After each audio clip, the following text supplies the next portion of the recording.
இந்த எழுச்சி பயணத்தை பார்த்து ஒரு பக்கம் திமுக நடுங்குகிறது, இன்னொரு பக்கம் டெல்லி அண்ணாந்து வியந்து பார்க்கிறது. இது எடப்பாடியாருக்கு கிடைத்த வெற்றி.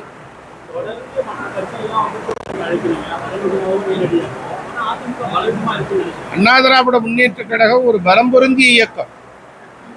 நம்முடைய பொதுச் செயலாளர் அவர்கள் சொல்லிவிட்டார், யாரையும் நான் தனிப்பட்டு கூட்டணிக்கு அழைக்கவில்லை என்று சொல்லி. ஆக ஒன்றுபட்டால் உண்டு வாழ்வு, ஒற்றுமை நீங்கிடில் அனைவருக்கும் தாழ்வு. நம்முடைய பொது எதிரியாக இருக்கிறது யார்? சீமானுக்கு பொது எதிரி யார்? திமுக. தாவேகாவுடைய தலைவர் நடிகர் விஜய்க்கு பொது எதிரி யார்? திமுக. இப்படி கட்சிகள் எல்லாம் இருக்கிறது. இப்படி இவர்களுக்கெல்லாம் பொது எதிரியாக இருப்பது திமுக.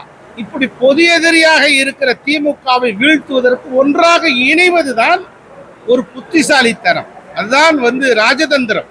அந்த ராஜதந்திரத்தில் நீங்க எல்லாம் இணைய வேண்டும் என்கிற அடிப்படையில் தான் கோரிக்கை வைத்திருப்பாரே தவிர மற்றபடி வேறொன்றும் இல்லை. அண்ணா